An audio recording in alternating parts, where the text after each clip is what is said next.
오늘은 이제 뭐냐면은 이 안전 쪽. 그러니까 자, 너희들이 본사에서 뭐 했지? 본사에서 첫째 뭐? 사장. 두 번째 재무. 세 번째 전략. 네 번째 인사. 다섯 번째 판매. 이렇게 이제 이 5번 하고, 그 다음에 이제 연구소로 와서 6번째 기술 경영 이렇게 했고, 그 다음에 이제 공장으로 내려와서 첫 번째 뭐? 첫 번째가 뭐냐? 품질? 아니? 원가. 원가. 두 번째가 품질. 세 번째가 생산. 네 번째가 자재. 다섯 번째가 설비. 설비. 이제 오늘 뭐 해? 이제 안전 하고, 그 다음에 이제 조금 있다 이제 환경. 이렇게 하면 몇 개냐? 하나, 둘, 셋, 넷, 다섯, 여섯, 일곱, 여덟, 아홉, 열, 열하나, 열둘? 뭐 하나 빠졌다?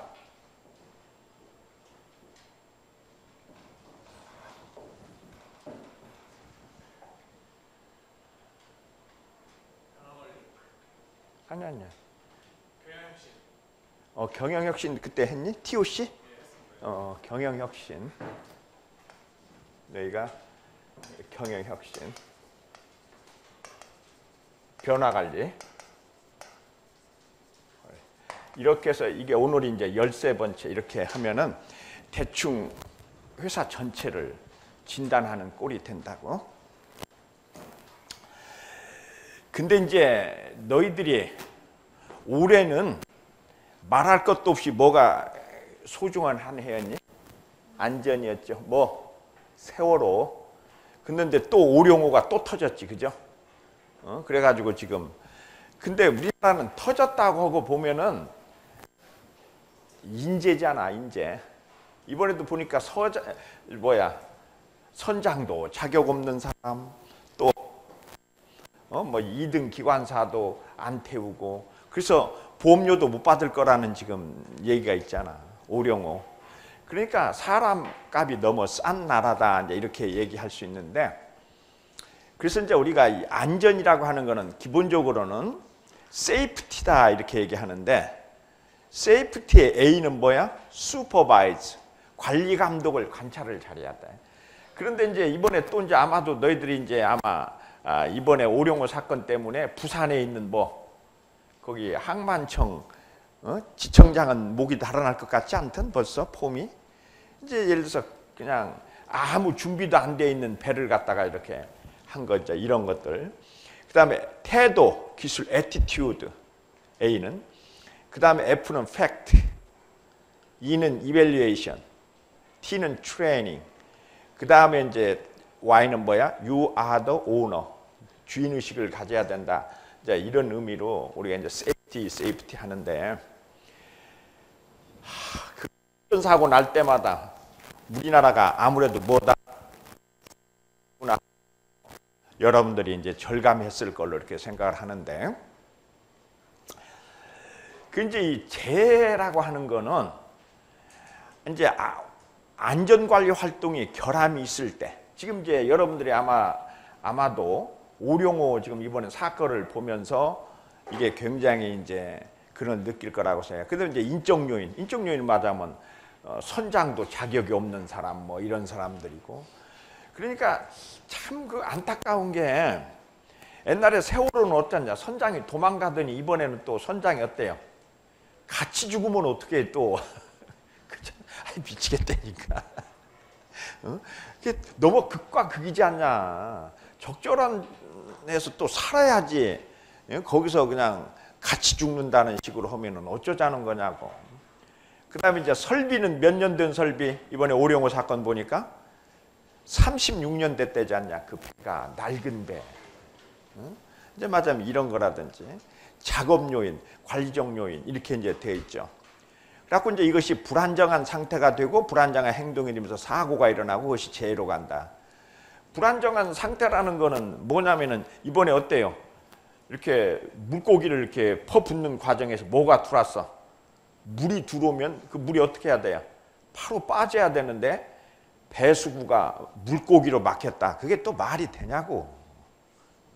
어쨌든 이게 우리나라 이런 것들을 보면서 너희들이 이제 이걸 철저히 해야 되는데 적어도 뭐는 사람의 목숨에 관한 거는 이거는 내고의 대상이 아니야. 사람이 죽냐 사냐 하는 거는 내고의 대상이 아니라고. 내고의 대상이 아니야 이거는. 그래서 이제 너희들이 회사에 가거들랑 항상 계산하는 게 뭐냐면은 재해율을 이제 계산을 하는데 이 재해율보다도 더 먼저 이제 계산해야 되는 게 뭐냐면은 산재 보험료율이야. 연엄아, 너 헌차 살 때 제일 먼저 뭘 확인해야 되냐?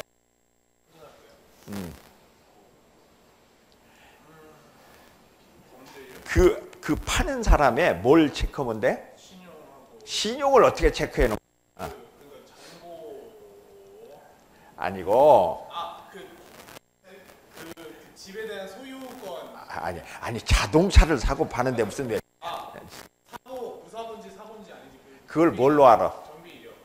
정비 이력이 아니고 그 사람의 보험료율. 지금 저 보험료 얼마나 내느냐.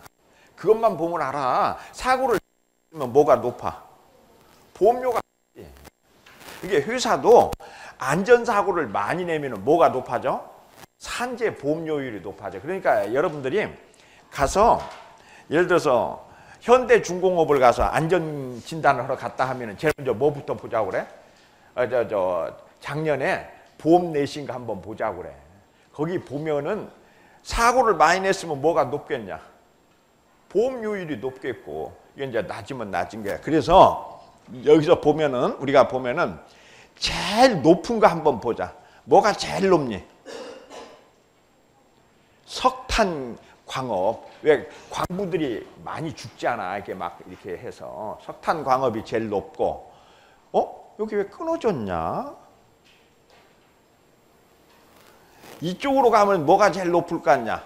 건설업, 운수창고, 교통사고 이쪽이 높은데 이게 왜 끊어졌냐? 끊어지면 안 되지. 요게 끊어진 이게 다 나오네 화면이. 여기는 다 나오는구나. 여기에 200이 나오는 게 뭐냐 이게 이렇게 보니까 이게 지금 오룡호 사건 이게 200이나 되고 높죠. 이런 식으로 이 보험회사가 정확해 이거를. 왜냐하면은 사고 많이 나는 회사한테는 보험료를 많이 받고 적게 나는 회사한테는 적게 받기 때문에 그 회사가 안전사고를 많이 내냐 안 내냐는 뭘로 본다? 산재 보험료율. 연엄아, 얘야 앞에 결혼할 때 남편 될 사람 뭘 보라고? 보험료율을 보자고 그래. 자동차.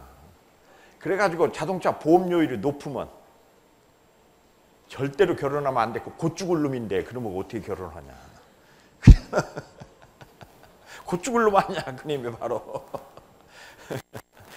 왜냐하면 계속 교통사고를 많이 냈다는 거 아니야. 그렇기 때문에 절대로 하면 안 돼. 자, 여기 보자.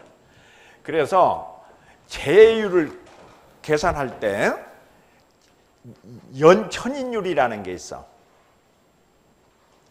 연천인율을 어떻게 계산하냐면은 1000명당 1년간에 발생하는 사상자 수를 나타내요. 그러니까 사상자 수를 근로자 수로 나눠가지고 평균 근로자 수로 나눠서 1000을 곱한 게 연천인율이야.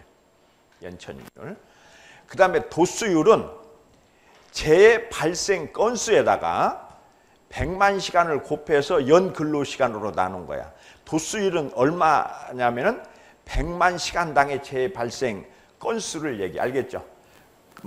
그걸 의미하고 강도율은 강도율은 근로 손실일수를 연 근로 시간수로 나눠 가지고 거기다 1000을 곱한 게 강도율이야.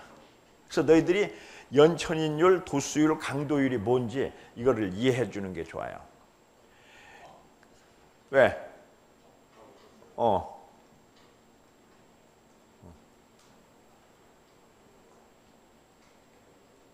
이따 한번 다시 나와. 그때 다시 적어. 그 다음에 하일리 법칙이라는 게 있는데 재손실비의 이제 산정 방법이면은 어떻게 하냐면은 직접비에다가 간접비는 4배를 해라 이렇게 되어 있어요.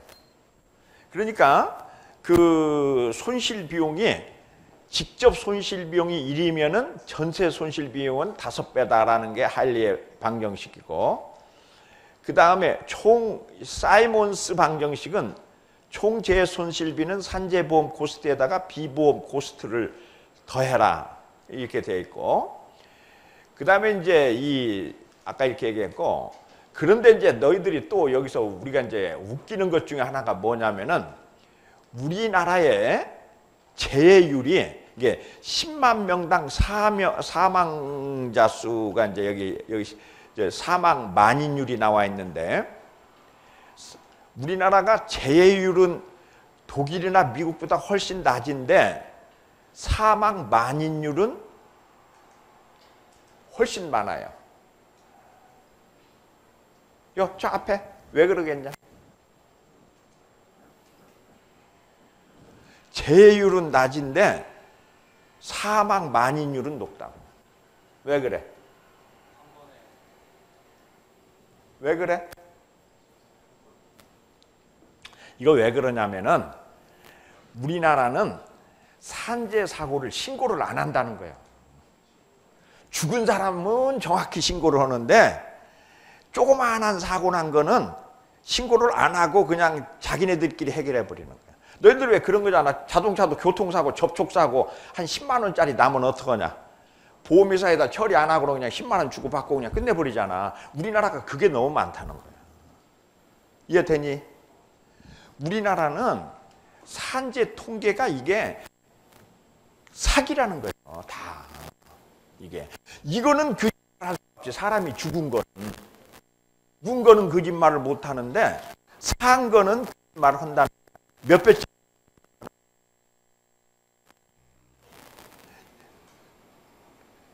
자, 여기 이제 산업재해, 잠깐.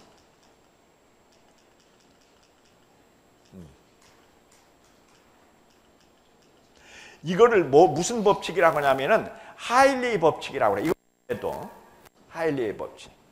하일리의 법칙이라고 그러는데, 하일리의 법칙은 뭐냐면은 사고가 날 뻔한 게 아주 작은 사고가 몇 번 난다고? 300번 나면 29번은 재해가 일어나고, 중대 사고가 몇 번 뭐 난다고?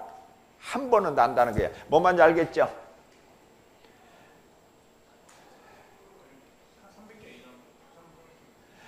자, 쉽게 설명하면은 너희들이 교통법규를 위반 몇 번 했어?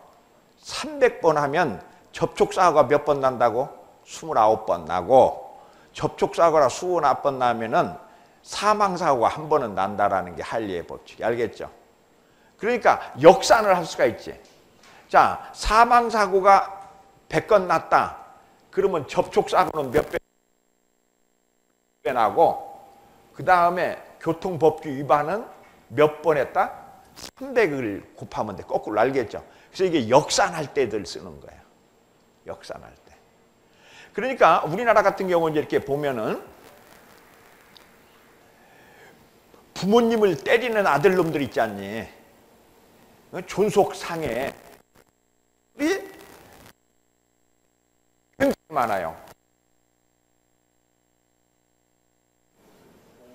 부모가 몇 대 맞고는 고발을 안 해. 죽은 거는 이제 별 수 없이 나타나지만. 자, 다시 이걸 무슨 법칙이라고 한다고? 하일리의 법칙은 몇 번 사고 날 뻔 알면 300번 날 뻔 알면 그게 이제 법규 위반이잖아.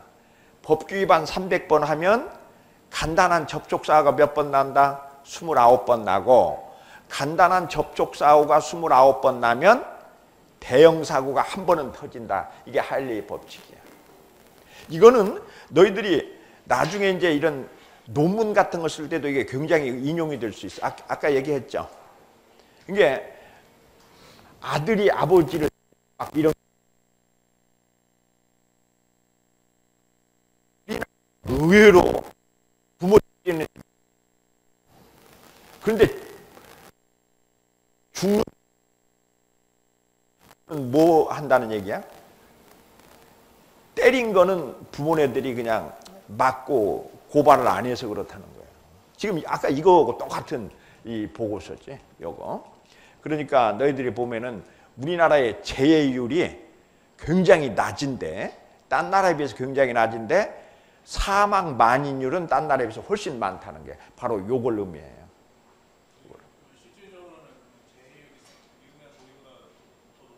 훨씬 높지. 훨씬 높지. 왜냐하면 사망이 이렇게 많이 난다는 거는 이거 굉장히 높은 거예요. 굉장히 많이 높은 거예요. 그러니까 너희들이 어떤 그 통계 같은 걸 이렇게 분석을 할 때 아주 조심해야 되는 통계가 이런 통계예요. 그러니까 이 통계만 보고 뭐가 어떻다 이렇게 생각하면 안 돼요. 왜 말하면은 우리나라가 재해율이 많이 낮아. 아니야. 신고를 안 하는 재해. 그러니까 이제 예를 들자면은 요새 이제 최근에 말하면 이렇게 불거진 것 중에 현대중공업 같은데, 그런데 그 산재율이 굉장히 낮아졌어요. 낮아졌는데 실질적으로는 아니 되는 거예요. 이런 것들 때문에, 그냥 말하면 이런 거짓말 때문에 그렇다 이제 이런 얘기들을 해요. 어쨌든 그럼에도 이제 불구하고 산재율 이제 이렇게 점점점 낮아지는 건 사실이고, 이제 사실이고, 이제 아까 천율, 빈율, 고율, 말하면 이런 거 평균 강도율, 종합재해지수, 안전활동 이제 뭐 이런 것들 무죄의 기록을 달성한다 그러는데, 너희들이 이제 경영 진단 같은 걸 할 때 아까도 얘기했지만 사람의 목숨에 관한 거는 그걸 돈으로 따지고 할 수 있는 성질은 아니고 좀 더 말하면 다른 차원에서 우리가 접근해 나가야 된다 이렇게 얘기할 수 있어요. 그런데 우리나라 산재의 특징은 뭐냐? 똑같은 실수가 똑같은 장소에서 반복된다는 거예요. 반복된다는 거예요. 예를 들어서 올해 지금 세월호 때문에 국민이 전체가 난리가 났지 않냐, 그치? 그러면 오룡호 같은 사고는 또 나면 되냐 안 되냐? 안 돼요. 그런데 이게 학습 효과가 없다는 거야. 학습 효과가 없다는 거예요. 그러니까 예를 들어서 지금 세월호가 문제가 돼가지고 전 국민이 거의 그냥 지금까지도 지금 문제 해결이 안 나고 있잖아. 그러면은 적어도 그 원양어업선 사주는 뭐를 해야 돼? 자기네들은 그런 일이 안 일어나도록 뭐를 해야 돼? 점검을 해야 되지. 안 해. 그래서 우리나라의 그 사고의 가장 그 나쁜 특성이 뭐냐면은 똑같은 장소에서 똑같은 사고가 반복된다는 거예요. 반복된다는 거예요. 이게 지금 우리나라 사고의 가장 큰 문제다 이렇게 얘기할 수 있고요. 왜 그러느냐? 항상 땜빵을 하기 때문에 그래. 땜빵을. 그러니까 이제 어떻게 보면은 지금 우리나라의 재해 사고는 위정자들의 책임이 너무 커요. 왜냐하면 세월호 사고에 대해서 지금 책임진 사람이 있냐 없냐? 하나도 없어. 국무총리 사표 냈다가 그냥 그다음에 해양수산부 장관은 너는 임명된 지 얼마 안 됐으니까 그냥 뭐 이런 식으로 그냥 위야무야 되고 그냥 끝나. 그러니까 똑같은 사고가 또 반복이 되는 거야. 이거를 철저히 규명을 안 하고 이러기 때문에 이제 우리가 선진국이 되기에는 굉장히 힘든 나라라는 게 이런 측면에서 그래요. 이런 측면에서 똑같은 사고가 똑같은 장소에서 반복된다는 거예요. 그래서 이제 위기관리 능력이 부재하다. 이건 말하면 기업뿐만 아니라 국가도 지금 위기관리 능력이 없잖아. 이게 좀 미안한 얘기인데 국무총리가 사표를 냈는데 국무총리를 임명할 사람이 지금 5천만 중에 한 명도 없는 거 아니냐, 그치? 그랬다가 그냥 아이고 국무총리 다시 한번 해달라고 이러고는 그냥 이런 정도의 지금 국가가 돼버린 것이 이 나라를 하지. 그다음에 이제 아까 하일리의 법칙은 꼭 외워둬라. 얼마라고? 300대 29대 1. 이게 이제 이거는 꼭 외두고 어디 가서 뭔 얘기 딱 할 때 너희들이 이제 이런 걸 알고 있으면 그 하일리의 법칙이다 이제 이렇게 하고 맞으면 이렇게 역산하고 이제 이런 거 뭔 얘기 나왔을 때 이게 너희들이 이게 좀 이런 거를 많이 외워둬야 산업공학을 한 친구들은 어디 가서 뭐 이렇게 어프로치를 할 때 하일리의 법칙에 의해서 이렇게 얘기를 해야 뭐가 생겨요. 여러분들의 얘기에 신빙성이 생기고 무게가 실린단 말이야. 그게 꼭 외워둬야 돼. 알겠지? 이게 꼭 외워둬라. 그 다음에 이제 너희들이 이제 요놈아 기독교 믿는 사람 누구 있냐? 개신교? 오늘 놈 있다고 그랬지? 요놈 도망갔네 이거? 이거 저 반장이라고 하는 놈 요거? 요놈아 왜 범사에 감사해야 되냐? 응? 실력 없으면은 눈치라도 빠르면 되잖아. 여기 있잖아. 너희들이 알겠지만 신은 항상 어떻게 한다고? 예고를 해요. 사고가 나기 전에. 그런데 인간이 그것을 무시하기 때문에 사고가 난다고. 예고가. 응? 너희들이 가만히 생각해봐. 여자들이 정신이 얼마나 없냐고. 여자들이 정신이 그러니까 여기 가서 뭐를 해? 화장실에서 볼 일보다 응급별에 애 낳잖아. 응? 그런데 이거를 방지하려면 어떻게 해야 되냐? 신이 인간에게 진통을 하잖아. 그러니까 애 낳기 한 대여섯 시간 전에 배가 아프게 하잖아. 그 다음에 진통이 처음에는 몇 분 간격으로 와요. 30분 간격으로 오다가 20분 간격으로 오다가 10분 간격으로 오다가 5분 간격 이렇게 하면 애 낳겠구나 딱 예측이 가능하잖아. 그런데도 화장실에서 애 낳는 여자들이 있고 제일 웃기는 여자들은 어떤 여자들? 뭐 차 타고 가다가 애 낳고 애 낳을 때 되는 여자가 뭐가 그렇게 바빠서 그냥 그렇게 차를 타 집에 가만히 좀 붙어 있지. 그잖아. 그런데도 불구하고 신은 어떻게 한다고? 항상 뭐를 하니? 예고를 해주잖아. 예고를 해주잖아. 그게 이제 너희들이 내가 이제 하나 예를 들자면 이런 게 있어요. 옛날에 내 친구 놈들이 이제 나보고 지리산에 놀러 가자고 그래. 그래서 연마 여름이니까 태풍 온다고 방송에서 하던데 막 어떻게 거기 가냐 지리산을 왜 가냐 그랬더니 막 나보고 딱 그러는 거야. 야 인마 너 우리나라 일기예보 맞은 적 있냐 이거. 일기예보 믿고 안 가면 너만 손해일 거라고 딱 그러더라고. 어떤 며칠 있다가 내한테 전화가 왔어. 지리산에서 너 얼마 여기 와봐라. 이렇게 그냥 햇빛이 그냥 쨍쨍하고 근데 너 안 와서 얼마나 후회할 거냐고 그러더라고. 그렇게 일기예보가 안 맞을 때가 굉장히 많죠. 그렇죠? 그런데 그러다 보니까 무슨 일이 벌어져요? 지리산수에 사람이 막 쓸려가 죽고 막 하는 일들이 벌어지는 게 이제 그런 사람들이 인간이 가장 큰 문제가 뭐야? 그것이 신의 뭐라고? 시험이라는 생각을 못해. 그래서 너희들이 기독교 믿는 사람들이 맨날 기도하는 게 뭐야? 시험에 들지 말게 하옵시며 그러잖아. 근데 이제 그놈은 아까 시험에 들어서 어떻게 해요? 패스가 됐지. 이제 맞아면 비가 안 왔으니까. 한 서너 번만 하게 되면 이제 무슨 짓을 해? 일기예보가 비가 온다고 하면 더 가지 않냐. 그러다가 이제 죽었다고 소문이 들려온다고. 이게 항상 뭐를 기울이라고? 신의 경고를 절대로 무시하니까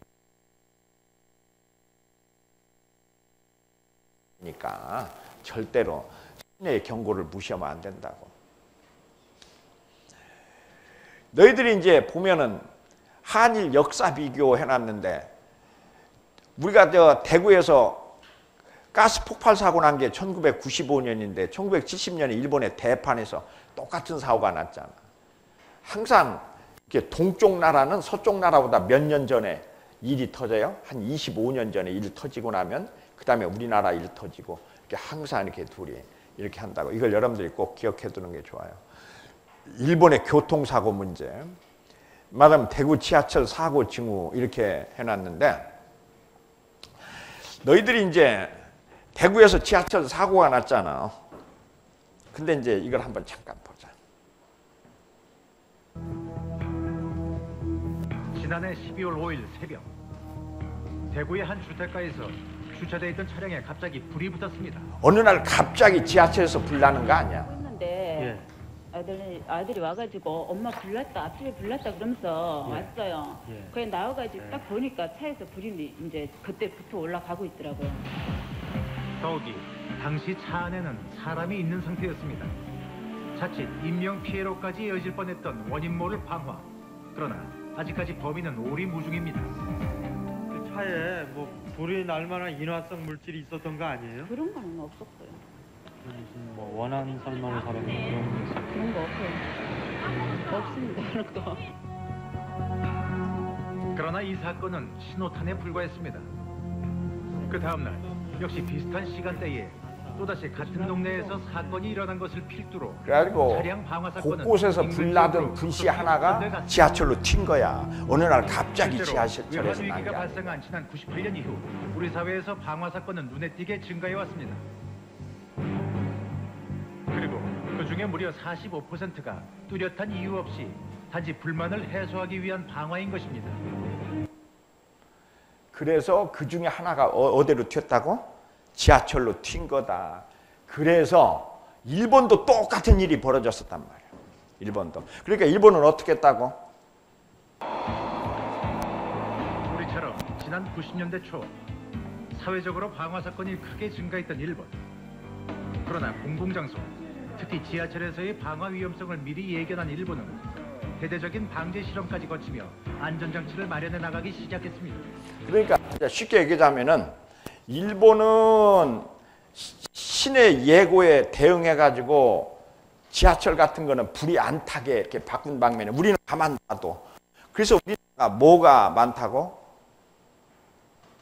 항상 우리나라의 문제는 뭐냐면은 수업료를 많이 낸다는 거예요. 그러니까 그 맞으면 예방 주사를 맞아버리면 끝날 놈을 꼭 병에 대한 거를 아니까 이게 우리나라는 항상 이걸 많이 낸다는 거지. 그다음 우리나라의 산재의 특징이 뭐냐면 상 받은 업체가 항상 사고를 낸다는 거예요. 이게 그때 대구 지하철이 사고 날 때 그 전년에 우리나라에서 안전을 제일 잘한다 해서 안전 대상을 받았다. 이게 우리나라는 뭐냐면 얘네들이 뭘 하냐면은 진짜 안전을 하는 게 아니고 맞으면은 상을 받으려고 이렇게 하고 맞으면은 뭐 심사위원들한테 돈 매기고 상 받고 그러고는 이제 그런데 우리나라의 가장 큰 허점이 뭐냐면은 이런 대상을 받으면 뭐를 면제해 줘? 안전 점검을 면제해 준단 말이에요. 뭔 말인지 알겠어? 이게 안전 점검을 잘한 업체이기 때문에 점검을 면제해 주는데 상 받은 업체는 점검을 안 받으니까 점검 안 받으려고 상을 받는 거예요. 뭔 말인지 알겠죠?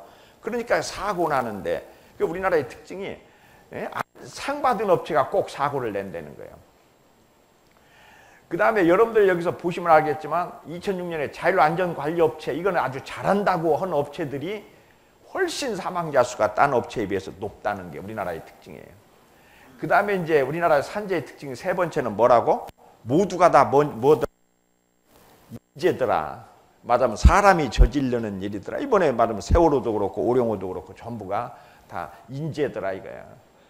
그 다음에 이제 우리나라 산재의 특징은 네 번째는 뭐라고? 안전 불감증이다. 이게 다 결론은 안전 불감증에서 온다. 그 다음에 이제 우리나라 산재의 특징은 뭐냐면은 비사고성 산재가 많다는 거예요. 이게 무슨 뭐 사고가 나가지고 산재가 일어나는 게 아니고 이게 뭐냐면은 비사고성. 비사고성의 대표적인 게 뭐야? 척추. 이게 맞으면은 인간공학적 사고가 굉장히 많다는 거야. 이게 이제 척추 이런 것들이. 그래서 이제 이 산재의 특징. 그 다음에 우리나라는 뭘 한다고?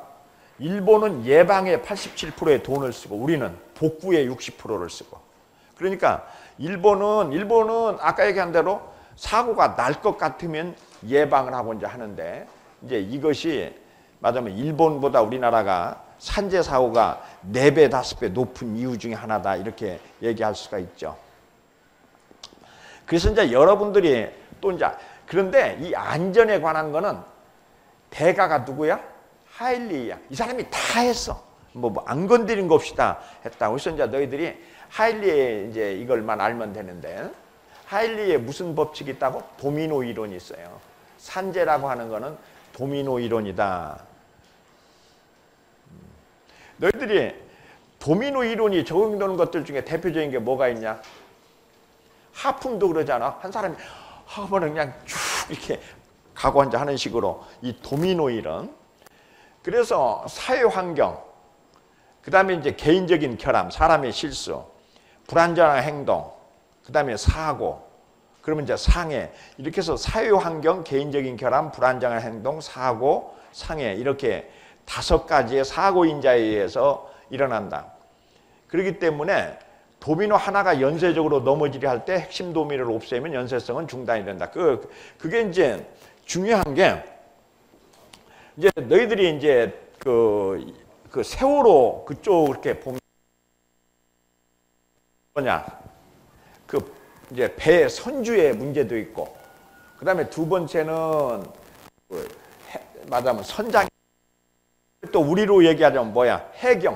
해경에서 제대로만 이렇게 감시하면 되는데 안 한다는 거죠. 뭐 이러면 이런 시스템의 문제. 그런데 사고는 그게 복합적으로 작용해 작동을 한다고. 그런데 하나만 그 중에서 제대로 해도 되는데 이게 안 된다는 거죠. 안 된다는 거죠.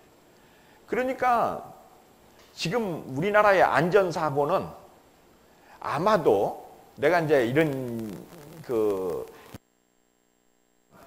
내년은 올해보다 훨씬 사고가 많아질 거야. 왜 많아지냐? 도미노 이론 때문이 아니고 내년에는 무슨 해야? 을미사면이 일어난 해잖아.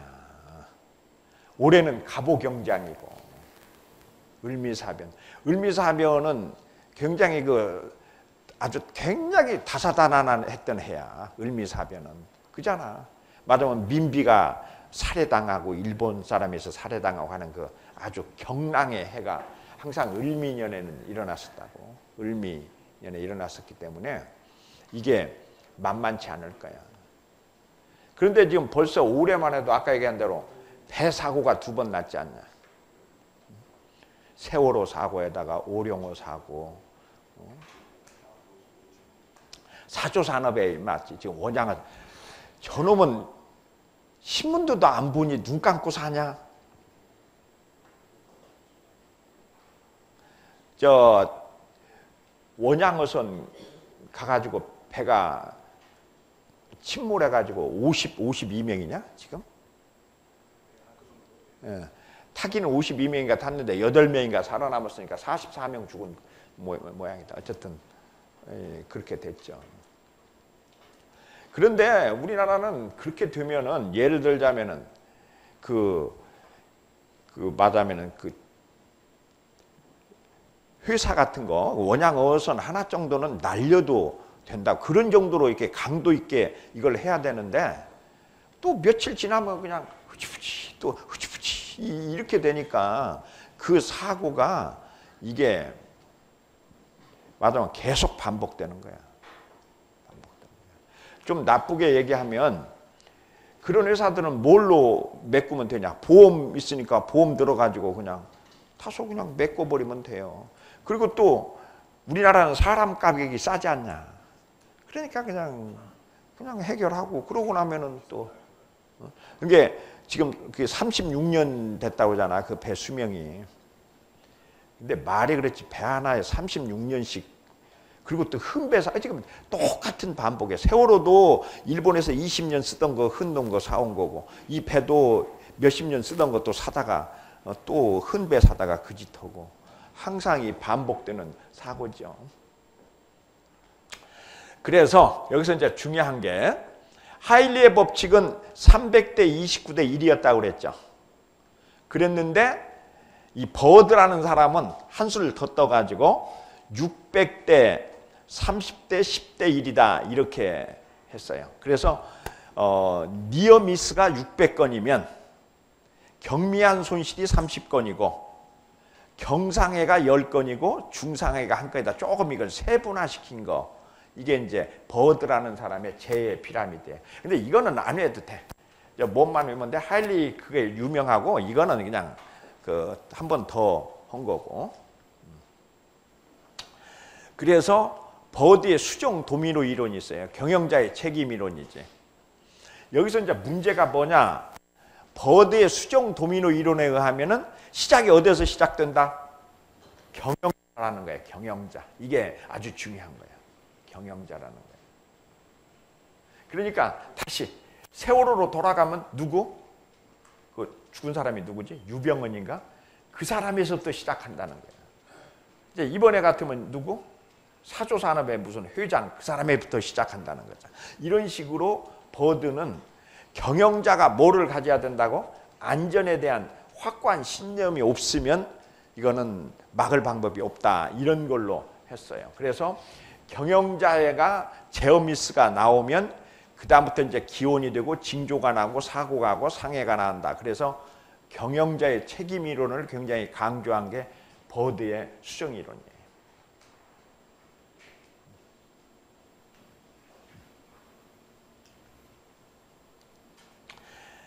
그 다음에 아담스의 수정 도미노 이론은, 아담스라고 하는 사람은 이게 뭐냐 하면은 경영자보다는 경영 구조에 문제가 있다. 시스템에 문제가 있다라고 주장합니다. 시스템의 문제다. 시스템의 문제다. 시스템의 문제.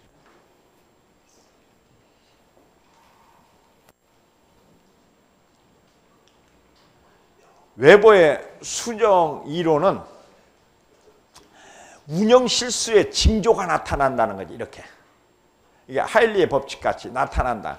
이것을 하나의 말하면 신의 예고로 받아들여야 되는데 이것을 받아들이지 않는 데서 문제가 생기는 거다. 이런 식으로 해석하는 거예요. 이런 식으로 해석하는 거예요.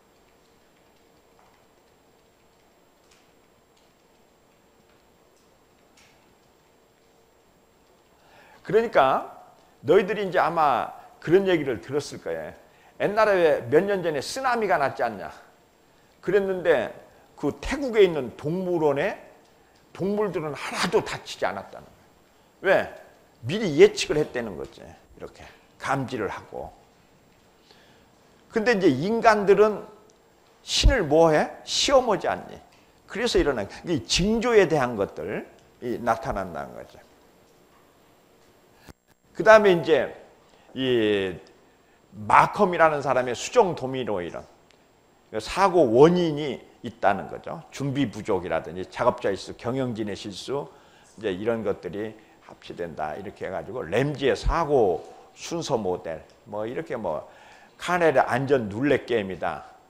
이건 룰렛 게임이라고 하는 거는 뭐냐면 사고 날 소지가 있는데 맞아면 이렇게 총알이 들어가서 펑 하고 터지면은 그때 사고는 룰렛과 같은 거다.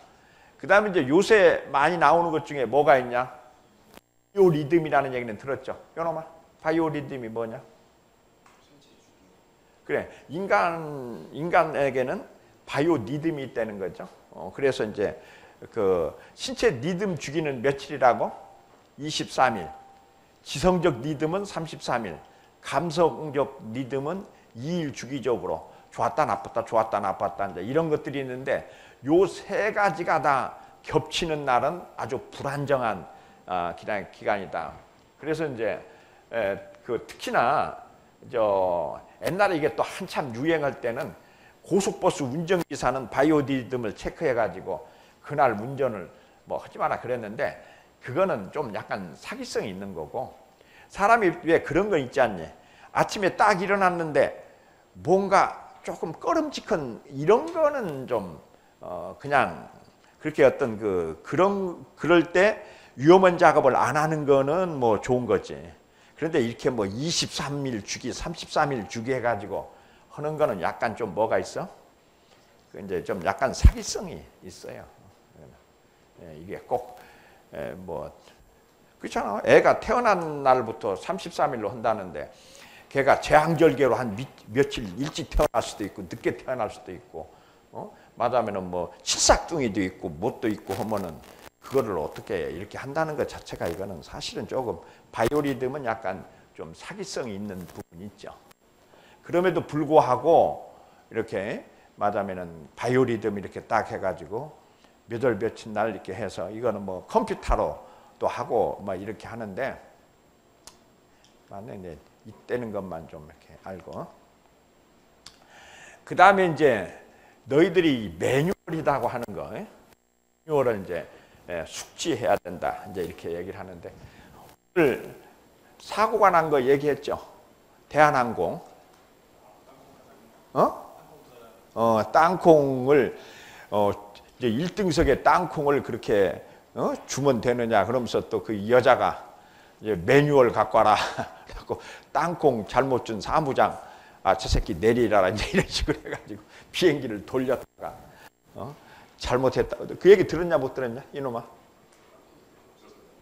그런 얘기는 또 듣냐 어떻게? 사람이 몇십 명 죽은 건 못 들은 놈이.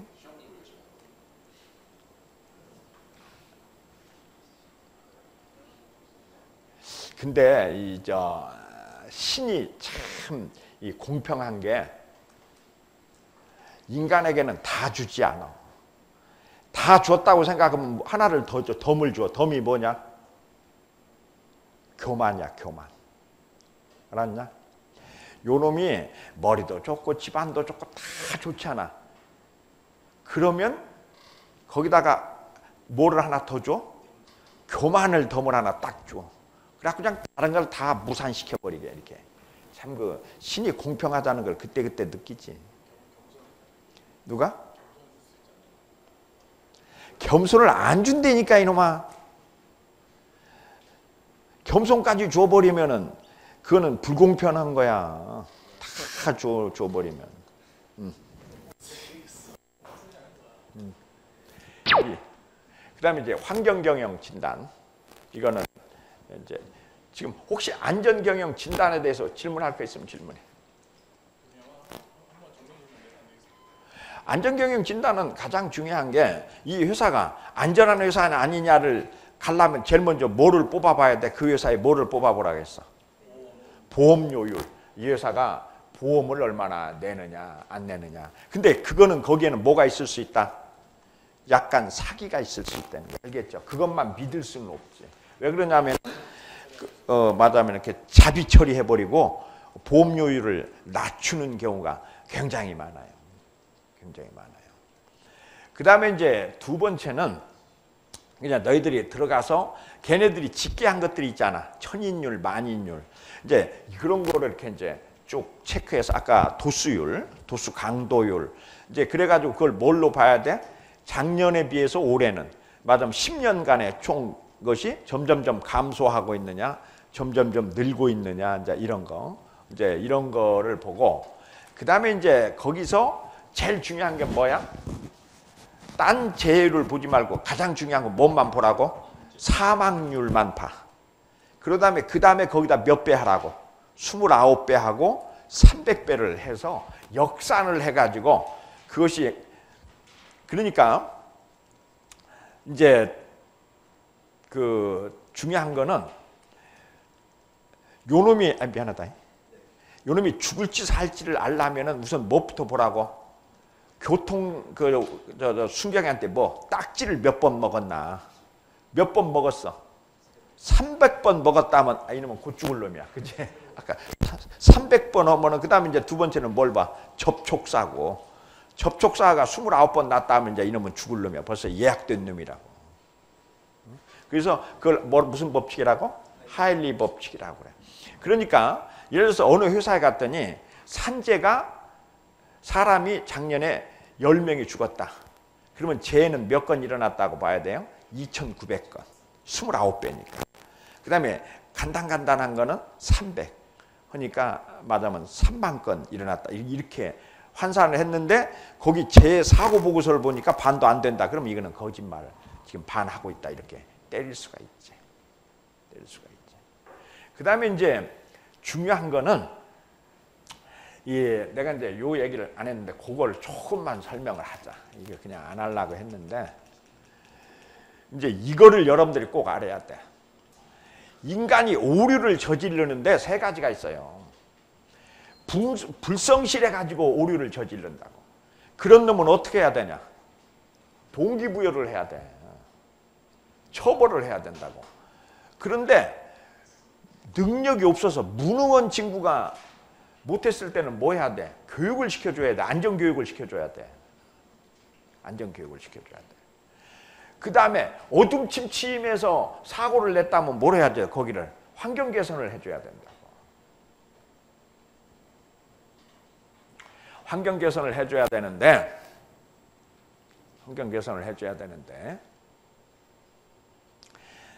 이 환경 개선이라는 거하고 요거하고 이제 맞물려 돌아가는데 그런 것들이 많아요. 너희들이 우리나라 생산시장에 가보면은 이제 가지고 영어로 써놓고 그거를 말하자면 영어로 다 돼 있어. 왜 그러냐면 외국에서 사올 때 표시가 두르잖아. 그러면 그걸 뭘 해야 되냐? 작업자들한테는 한글로 번역을 해줘야 되잖아. 근데 번역을 안 해놓은 게 많아요. 그래서 우리나라 기계 같은 걸 보면은 미제하고 일제가 많아요. 그래가지고 작업자들이 이 기계 이걸 몰라. 그리고 우리나라 기계도 영어로 해놔 이놈들이. 미친다니까. 그래서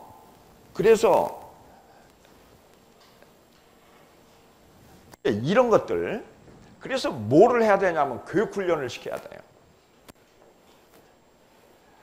그러니까 예를 들어서 뭐 황산이다, 암모니아수다, 뭐 이런 것들이 쭉 있어요. 그런데 이게 얼마나 위험한지를 교육을 안 시켜놓으면 모른다고. 그 우리 옛날에 있을 때, 나 회사에 있을 때 사건이 뭐가 일어났냐면은 그 코발트 60이라고 하는 게 있어요. 그 방사선. 이제 그게 있는데 아무것도 안 보인다고 그게. 그러니까는 그거를 방사선 집으려면은 멀리 놓고 이 방사선 복을 입고 이렇게 집게로 이렇게 집어서 이렇게 옮기고 그래요. 이게 성질 급한 놈이 이게 잘 안 되니까 손으로 집어서 이렇게 옮기는 이걸 안 지켜. 이게 요놈아, 이 세상에서 제일 큰 죄가 뭐냐? 그래, 어떻게 알았냐? 무식이 죄야. 무식이 최고죄. 무식. 그거를 불교에서는 뭐라고 하냐? 무명이 잘못된 행을 낳고, 행이 식을 낳고, 식이 이제 뭐를 낳고 해가지고 나중에 뭘로 간다고? 죄로 가는 거야. 알겠죠? 그래서 몰라서 죄를 저질렀다? 그건 아니야. 모르는 것 자체가 죄 중에 최고의 큰 죄야. 모르는 것 자체가. 무명이라고 하지. 무명이 최고의 죄악이라고. 왜 무명이 최고의 죄악? 자, 이것이 뜨겁다고 하는 걸 알면 어떡하냐? 잡으라고 하면은. 잡더라도 살짝 잡다 놓지. 모르면 덥석 잡잖아. 그래서 큰 죄를 저질러, 모르면. 알면, 그래서 교회 다니는 사람이 안 다니는 사람보다 큰 죄를 안 저지른다는 게, 하나님이 있는 걸 아는데 어떻게 큰 죄를 짓냐? 모르면은 큰 죄를 짓지. 그래서 불교에서도 그렇고 기독교도 그렇고 큰 죄악이 뭐라고? 무식한 거. 어둠, 무명이 최고의 죄야. 그랬을 때는 어떻게 해야 된다고? 걔를 뭘 해줘야 돼? 교육 훈련을 해줘야 돼. 요놈아, 내가 뭘 굉장히 잘하는 것 같지 않냐? 왜 잘할겠니? 아니야. 요놈아, 내가 왜 이렇게 뭘 잘 알겠냐?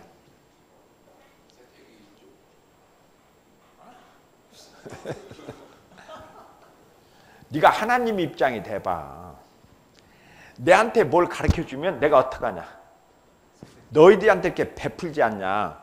그러면 하나님 입장에서는 남는 장사 아니겠냐? 그치? 너를 가르쳐 놓으면 너만 알아. 네가 뭘 베풀어 이놈아 아무것도 안 베풀지. 그러니까 하나님이 내한테 좋은 머리를 주겠냐? 나한테 주겠냐? 내한테 주겠지. 그 대신에 내한테 돈을 주면 나는 어떡하냐? 그냥 은행에다 예금해버리고 안 써버려. 그러니까 돈을 안 줘 하나님이. 누구한테 줘?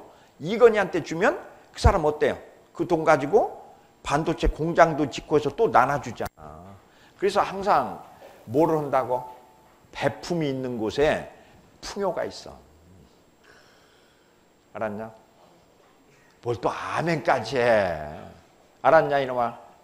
그러니까 네가 어떻게 해야 된다고? 베풀어야 돼. 그러니까 네가 공부를 잘하려면 어떻게 해야 돼? 어떻게? 이제 멍청한 애들이 아니고 1, 2학년 후배들 데리고 막 가르쳐줘야 돼. 그냥 만나는 놈마다 뭐라고? 막 너 산업공학이 뭐냐? 이렇게 물어보고 막 물어보는 거야. 그럼 모르면 막 그것도 모르냐? 그러면서 산업공학 뭐라고? 어제 운해형 문제를 잔해형 해법을 푸는 거다. 뭐 이런 식으로다가 아는 체도 하고 그러면서 네가 어떻게 되는지 네 실력이 팍팍팍팍 들어. 알았어요? 이게 뭐가 있어야 된다고? 배품. 이게 내가 이뻐서가 아니고 내가 너희들한테 베풀기 때문에. 그러니까 너희들이 알겠지만 학생으로 10년 공부한 것보다는 교수로 1년 공부한 게 훨씬 잘 알아. 그 첫째 뭐야? 어전투하니까. 모르면 가르칠 때 막 개망신 당하지 않냐. 그러니까 너희들이 시험 공부하는 거고 내가 강의 공부하는 거고는 그 말하면 훨씬 차이가 있어. 그러니까 막 열심히 하잖아. 그래서 여러분들이 뭐 한다고? 베풀어라. 베풀어라. 그러니까 자, 돈 벌고 싶으면 뭐를 베풀어라? 돈을 베풀고. 지식을 얻고 싶으면 지식을 베풀고. 그래서 너희들이 이렇게 가르쳐 주는 사이에 굉장히 실력이 들어. 실력이 든다고. 그래서 이제 너놈도 어떡하냐? 공부하려면 어떡하라고? 1학년, 2학년들 데려다가 그것들 데리고 막 네가 뭐 오늘 배운 거 뭐 신뢰성이 어떻다 그러면 막 그것도 알려주고 막 이렇게 봐. 그러면 네가 막 실력이 푹푹 늘어. 자, 알겠죠? 이 교육이라고 하는 거예요. 또 질문 있니?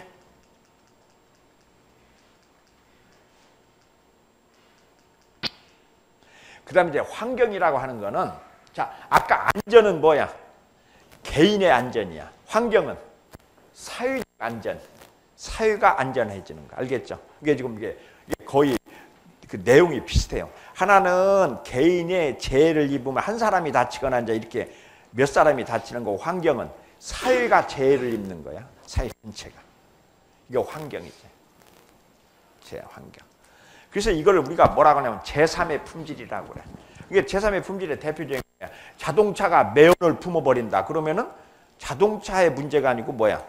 사회적인 문제가 되지 않냐. 그 동네가 매연으로 휩싸이니까 그래서 사회적이라고 하는 사회적 품질이라고 하는 거가. 그래서 이제 이거는 두 개로 나누는데 자연환경하고 생활환경.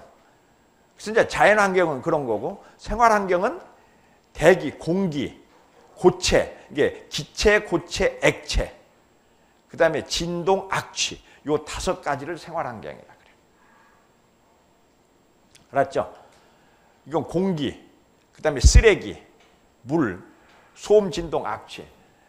그런데 이제 우리 산업공학과가 왜 개판이냐? 이게 얼마나 엉망이냐면은 나를 지금도 만나면 그렇게 얘기해. 저 산업공학과에 있다고 하면 뭐라고? 산업 폐기물 하세요? 그런다고. 비쳐요. 이 산업공학과 이름을 바꿔야 돼. 경영공학이나 이런 걸로. 산업 하니까 사람들이 산업 폐기물 하는 줄 알아. 그래서 내가 처음에 이 학교에 부임을 했는데 내한테 그 산업 폐기물 그 협회에서 맨날 그게 날라오는 거야. 그 잡지가. 나는 처음에 몰랐어. 이거 왜 얘네들이 내한테 공짜로 이걸 보낼까 했더니 나중에 보니까 산업 폐기물 학과에 근무하시는 교수인 줄 알고 맨날 보내는 거야. 그래서 이제 너희들이 환경보존법이라는 게 있어요. 이제 이게 이제 쭉 있고, 그리고 이제 이거는 강제 규정이니까 너희들이 이제 이걸 알아야 되고, 그 다음에 여기서 이제 가장 중요한 게 항상 얘기하지만 뭐라고? 지속 가능성. 지속 가능성이라고 하는 거. 그러니까 이제 회사 같은 게 그게 이제 조심을 해야 되는 게, 이제 너희들이 아마 지켜봐야 되겠지만, 지금 그 세월호 하나 때문에 그냥 유병은 그 사람이 그냥 죽었잖아. 날려가 버리잖아. 이건 뭐 그냥 한 방에 가는 수가 있다고. 환경도 마찬가지고. 환경의 이제 대표적인 것들이 너희들이 이제 너희들은 전혀 기억을 못 하겠지. 옛날에 두산전자가 한강 오염시킨 거 너희들 기억하냐? 뭘 못해. 너희들 태어나지도 않았을 때니까 모를 거야. 맞으면 그런 식으로 이제 회사 전체가 그냥 한 방에 날아갈 수가 있지. 이게 날아갈 수가 있어요. 그래서 이제 너희들이 알지만 5가지, 신기술의 5가지가 뭐냐? 처음에 하나가 뭐? IT. 두 번째가 뭐야? BT. 세 번째가 NT. 네 번째가 CT. 컬처 테크놀로지. 그 문화 테크놀로지. 5번째가 ET. 엔바이러먼탈 테크놀로지. 환경 기술. 자, 다시 IT, BT, 그 다음에 NT, 그 다음에 CT, 5번째가 ET, Environmental Technology. 이게 이제 환경기술이라고 하는 거고, 이게 이제 5대 맞으면은 그 미래 기술이라고. 5대 미래 기술. 그 중에서도 제일 맞으면 전망이 밝은 게 IT. 그 다음에 두 번째가 ET야. ET 중에서도 제일 또 한 게 뭐야? 재생에너지 기술. 이게 맞으면 이제 재생에너지 기술. 그게 제일 큰 기술이지. 재생에너지 기술. 그래서 이제 너희들이 알겠지만 이제 몬트리올 의정서라고 하는 거, 그 다음에 이제 교토 협약, 이제 1997년 이게 이제 요새 많이 나오는 뭐야? 지구 온난화. 이거는 이제 끝났고, 옛날에 오존층 파기물질, 이거는 너희들 알죠? 지금 지구에 뭐가 있어? 이렇게 지구를 둘러싸고 있는 게 뭐가 있어? 오존층이 있죠. 오존층은 뭐를 방지하는 거야? 자외선. 자외선. 근데 이제 그 자외선을 파괴하는 오존층이 뭐 때문에? 그 냉장고에 냉매로 있던 것들이 이제 그것들이 가서 맞으면 오존층을 파괴한다. 그래가지고 이제 그걸 다 받고, 그거는 지금 대충 다 끝났죠. 오존층 얘기는 별로 없잖아. 그 대신에 요새는 이제 무슨 문제? 온난화. 온난화의 문제의 이제 대표적인 게 뭐야? 북극에 얼음이 다 녹아가지고 지금 뭐 무슨 섬들이 다 이렇게 물에 잠기고 어쩌고. 예, 그러는데 이건 순전히 내 사견이고, 이거 교수로서의 얘기는 아니고, 나는 그래도 서울이 좀 따뜻했으면 좋겠더라. 온난화가 이루어져가지고. 너는 안 그러냐? 겨울이 좀 따뜻했으면 좋지 않겠어? 딴 사람 좀 뭐 죽는 한이 있어도 내 입장에서 보면은. 대신 여름도 여름 기존 습하보다 더 더워지면 더 힘들지 않습니까? 더워서 죽는 사람은 얼마 안 돼. 얼어 죽는 놈은 많아 더. 그리고 나는 겨울이 더 그러니까 우리나라 서울이 어느 정도만 딱 됐으면 좋겠냐면은 그래 제주도 정도만 딱 됐으면 좋겠어요. 그 정도만 하고 이제 더 이상은 더워지지 않고 그랬으면 딱 좋겠어. 근데 이제 이런 소리 했다가는 교수가 이런 소리 했다가는 또 막 어쩌고 저쩌고 또 하는 사람들이 있겠지. 근데 어쨌든 그건 오프 더 레코드로 하고 나는 그런데 실질적으로는 온난화 문제가 있더라. 그래서 이제 너희들이 이제 알겠지만 기후 변화를 일으키는 온실가스라는 게 뭐냐?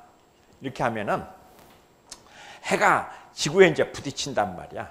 그러면 이제 여기서 이제 이렇게 맞으면 열선이 나오는데 이것이 이제 그러니까 지구가 더워지지 않고 맞아면 식지도 않으려면 어떻게 해야 돼?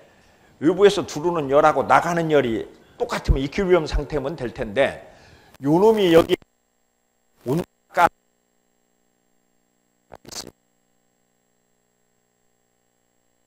돌린다는 거야. 그래서 말하면은 지구가 더워진다. 이게 지금 이제 그 말하면은 기후 변화에 대한 그건데 그 온실가스 중에서 가장 이제 큰 게 탄산가스고 두 번째가 메탄이고 세 번째가 이제 녹스고 그다음에 이제 이런 것들인데 사실은 CO2보다도 더 문제가 메탄가스예요. 메탄가스는 어디서 나오냐? 소방귀. 소가 이제 방귀 껴가지고 이게 소가에서 나온다는 게 제일 크다는 거죠. 어쨌든 이제 이렇게 된 온실효과다 이렇게 해서 이것이 이제 너희들이 알다시피 이것이 기후변화 협약이 니우에서 처음에 만들어져 가지고 교토 의정서로 갔다가 이렇게 발효해-가지고 이제 그랬는데 이게 지금 작동이 안 되는 이유가 왜 안 되냐? 미국하고 어디하고? 중국. 중국. 두 놈이 1, 2등이 안 하겠다고 해가지고 지금 못 하는 거야. 이거는 근데 우리한테는 굉장히 바람직한 일이지. 우리가 지금 여기에 걸려들게 지금 돼 있는데 어쨌든 그런 것. 그래서 온실가스 배출이다. 이렇게 이제 여러분들이 아시면 되고. 그래서 이제 이 온실가스라고 하는 거를 어떻게 이제 이거를 잘 하느냐. 그래서 이제 경제 문제, 환경 문제, 지구 환경 변화 이제 이렇게 하는데 근데 이제 이걸 우리가 아주 너무 걱정할 필요는 없어요. 요놈아, 온실가스 어떤 일이 벌어지냐? 나쁜 일은 뭐냐? 이제 온실가스는 뭐가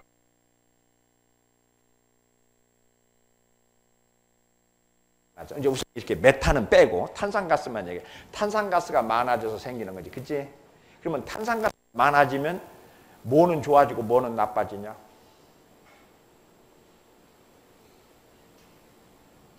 탄산가스가 많아지니까 아까 얘기한 대로 열이 못 달아나가지고 지구가 어떻게 된다? 약간 따뜻해진다. 그래서 이제 결론은 북극에 있는 뭐가? 얼음이 녹는다. 요놈아, 얼음이 녹는 거는 좋은 거냐 나쁜 거냐? 그래. 근데 뭐가 좋냐? 바다가 많아지는 건 좋진 않지. 우리한테는 쓰임은 육지가 더 많지. 바다보다는. 근데 그건 나빠지는 거고 좋아지는 거는 그게 아니고 시베리아가 어떻게 돼? 녹지 않냐? 그러면 시베리아가 뭐가 돼? 녹색지대가 돼요. 그래서 시베리아에서 농사를 지을 수 있다면 어떻게 되겠나?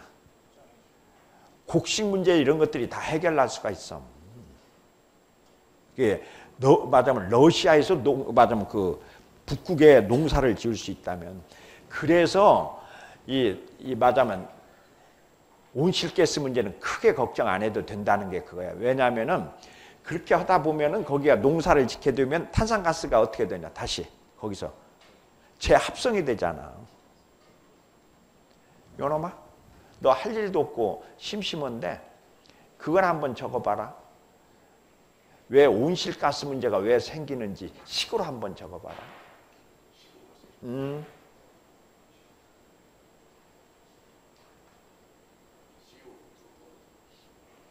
해봐.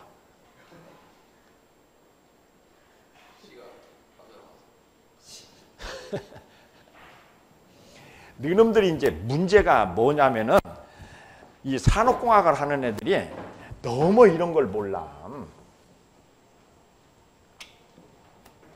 자, 여기서 이제 간단하게 한 가지만 너희들한테 가르쳐 줄게요. CO2가 있지. CO2가 있죠. 이게 탄산가스. 여기다가 뭐를 더하냐? 물을 더하잖아. 그렇잖아. 그 탄소 동화작용이라는 건 뭐야? 공기 중에 탄산가스하고 물을 뽑아서 이걸 뭘 만드냐? 뭘 만들어? C 12, H 12, O6 이런 걸 만든다고. 이게 뭐야? 이게 탄수화물이지. 탄수화물이지. 알겠죠? 탄수화물. 이게 탄수화물이잖아. 탄수화물. 이게 이렇게 되면 분해되면은 뭐가 되냐? 탄산가스하고 물이 되는 거잖아. 그러니까 이게 자연계로 이게 왔다 갔다 한다고. 이제 물이 이게 그러니까 탄수화물이야. 탄소에다가 물을 더한 거. 탄수화물. 이게 탄수화물이잖아. 이게 물이잖아. 물 6개잖아. 이게 네가 이제 이거를 잘못 내가 이제 써서 그러는데 C 마담 12, H2O 이렇게 6개 이렇게 쓰면 이게 탄수화물이잖아. 탄수화물, 물하고의 결합이라고. 이렇게 된다. 그러면은 탄산가스가 많아지면 뭐가 촉진되겠냐? 반응이 합성이 되지 이렇게. 그래서 이렇게 돼. 그래서 탄산가스가 높아지면 이 공기 중에 탄산가스가 높아지면 뭐가 촉진이 돼? 광합성이 촉진이 돼. 그래서 항상 반응은 어떤 쪽으로 일어나? 말하자면 그 반응은 없애는 쪽으로 가. 그러니까 탄산가스가 많아지면 탄산가스를 없애는 쪽으로 반응이 진행한단 말이야. 그러니까 이쪽으로 가고 탄산가스가 적어지면 이쪽으로 가고 항상 이퀴리브름은 이렇게 간다고. 그렇게 해서 우리가 너무 이거는 걱정 안 해도 말하자면 시베리아에 뭐가 생겨? 눈이 말하자면 얼음이 녹으면 거기가 뭐가 돼? 빙하가 녹아버리면 거기서 뭐가 일어나요? 초원이 생기고 그 초원에서 광합성이 일어나면 이제 브라질에 없어지는 걸 대체하고 좀 이런 식으로 생각하면 된다. 이제 이렇게 하면 된다고. 어쨌든 그럼에도 불구하고 이제 요새 녹색 성장이라고 하는 거는 하지 말자는 거야. 화석연료를 쓰지 말자는 거야. 알겠죠? 화석연료는 떼면 뭐가 되냐 또. 탄산가스가 나오니까. 이제 탄산가스가 주 범위로 되지. 그래서 이제 탄소세를 내자. 그래서 이제 에너지 순환, 물의 순환. 그래서 이제 뭐 환경 규제 내용, 그래서 CO2 배출권을 이렇게 확보하자, 뭐자 그러는데 너희들이 이제 말하자면 어느 회사를 진단하러 가면은 제일 먼저 진단할 게 뭐를 진단해야 된다고? 원 단위를 계산해야 돼. 그러니까 예를 들어서 비료 1톤을 만드는데 탄산가스를 얼마나 배출하느냐 알겠죠? 그걸 이제 탄산가스 원 단위라고 그래. 그러니까 예를 들어서 포항제철 같으면은 철 만드는데 탄산가스가 많이 나오잖아. 부를 때니까. 그러면 탄산가스가 얼마나 많이 나오느냐 이제 이런 걸로서 이 회사가 말하자면은 그 환경을 얼마나 잘. 옛날에는 주로 뭘 했냐? 말하자면 그 배수구, 그 물에서 나오는 뭐야? 그 하수 처리에서 BOD하고 COD라고 그랬죠. 저 앞에 저 조는 놈, 저는 맨날 조네 저 놈은. 야 이놈아, COD가 뭐냐? 자, 그 곁에 BOD는 뭐냐?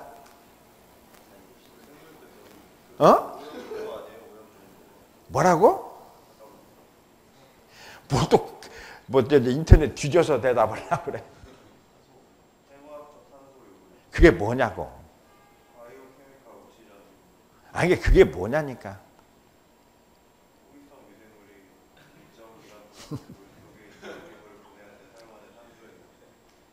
아주 쉽게 설명하면 딱 두 자로. 아니 뭐야 정확하게 얘기하면 BOD가 뭘 의미해? 물속에 들어있는 똥의 양이야 이놈아. 똥이 얼마나 들어있느냐. 아주 심플하게 설명을 하면. 자, 이게 뭐가 있어? 똥이 있으면 이거를 분해하려면 뭐가 필요하냐? 산소가 필요해. 그래서 산소가 얼마나 필요하냐라는 양을 재면 이게 옥시즌 디맨드를 하면은 똥의 양이 계산이 되지. 알았냐? 뭐라고? 너 알기 쉽게 똥이라고 했는데 유기물의 양. 이게 말하자면 풀이 썩어 있다든지 뭐 이렇게 썩어서. 그 다음에 COD는 산소가 아니고 케미칼의 양. 이게 거기다가 이렇게 과산 뭐를 했다든지 하면은 그 화합물을 이렇게 중화시키는 데 필요로 하는 산소의 양. 그러니까 그게 바로 뭐냐면 그 불순 케미칼의 양이야. 그래서 COD라 그래요. 야, 요놈아, COD가 많으면 좋은 거냐 나쁜 거냐? 그렇지, 나쁜 거지. 이게 맞으면 그 COD가 높다라는 건 뭔 얘기야? 아니, BOD가 높다고는 전혀 다르지. BOD는 유기물이고 COD는 무기물이고. 근데 높다라는 건 뭘 의미해? 물이 썩었다라기보다는 물고기가 살 수 없죠. 왜냐하면 물속에 공기가 없으니까, 산소가 없으니까. 왜냐하면 그것이 썩으려면 어때야 돼? 썩었다가 아니야. 썩으려면 필요로 하는 산소의 양이야. 아직 썩은 건 아니야. 완전히 썩어버렸으면 산소가 필요가 없어. 그래서 BOD가 필요가 없어요. 알았니? 이게 썩으려면 필요로 하는 산소의 양이야. 썩으려면이야. 썩으려면. 썩었다가 아니고. 이게 썩어가니까 어떻게 되겠니? 그 BOD가 높다라는 얘기는 그 물속에 산소가 없다는 얘기고, 산소가 없다는 얘기는 물고기가 숨을 쉴 수 없다는 거지. 알았죠? BOD하고 COD 이런 정도. 너희들이 왜 그러냐면, 내가 지금 왜 그런 걸 쓸데없이 가르치냐면은, 너희들이 나중에 입사시험 같은 데 갔을 때 COD, BOD 이런 걸 물으니까 맞아, 몬트리올 의정서가 뭐냐 이렇게 물으면 너희들이 대답할 수 있어야 돼. 그건 아주 상식적인 거니까. 기업 입장에서는 그 환경 문제에서 제일 중요한 게 요새 이제 CO2 배출량, 그다음에 COD, BOD 요 세 가지야. 이게 그거는 너희들이 기본적으로 알아야 돼. 요놈아, BOD가 뭐라고? 유기물의 양. 거기서 똥양이라고 하지 마. 내가 너희들 아주 쉽게 얘기했더니 그거 맞으면 뭐 면접시험 보러 가서 똥의 양이요 이러면 안 돼. 사실은 똥의 양이 제일 많긴 하지만 그렇게 하면 안 된다는 거죠. 신재생 에너지라고 하는 거는 뭘 의미해요? 풍력, 태양광, 그 다음에 이제 이런 것들이 이제 녹색 기술이라고 하는 것들이죠. 그린 에너지. 이게 이제, 그런데 지금 이거는 다 끝났어. 왜 끝났냐?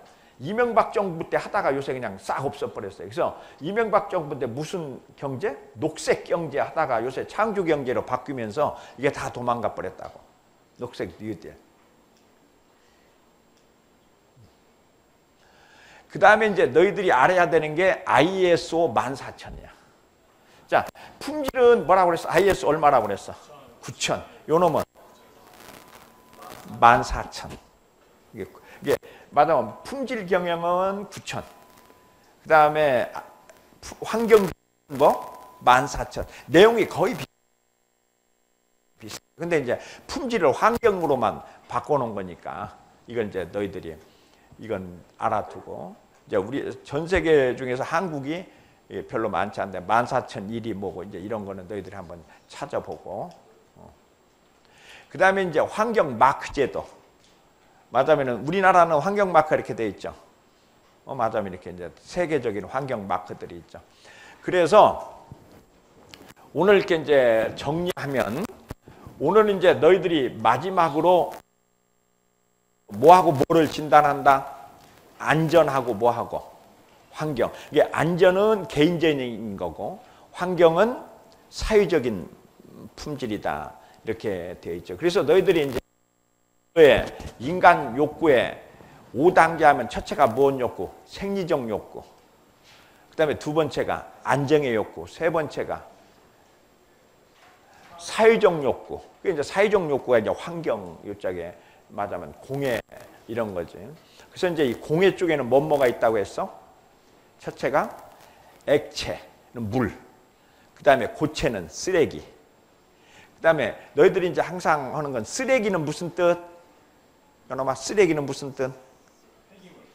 아니고 쓸 액이. 쓸 수 있는 액이란 말이야. 알았어? 쓰레기는 쓸 수 있는 액. 그래서 이제 요새 말하면 재활용 문제를 얘기할 때 말하면 쓰레기는 쓸 액이다. 요새 이제 또 유행하는 단어가 쓸 액이다. 쓰레기다. 그래서 이제 재활용에 대한 문제들이 나오고, 그 다음에 이제 공기는 중요한 게 뭐라고 그랬어? CO2 문제. 이제 CO2가 왜 그래? 온난화 문제 때문에. 이게 이제 세계적인 문제다. 그래서 말하자면 전 세계가 더워지고 있다. 이제 그래 이제 그게 온난화의 과제다. 이렇게 돼 있고, 그 다음에 이제 물에는 뭐가 제일 문제냐면 COD하고 BOD. 이렇게 따지는 거다. 그 다음에 이제 요새는 이제 또 뭐가 문제가 되냐면 소음 진동. 이제 진동 문제.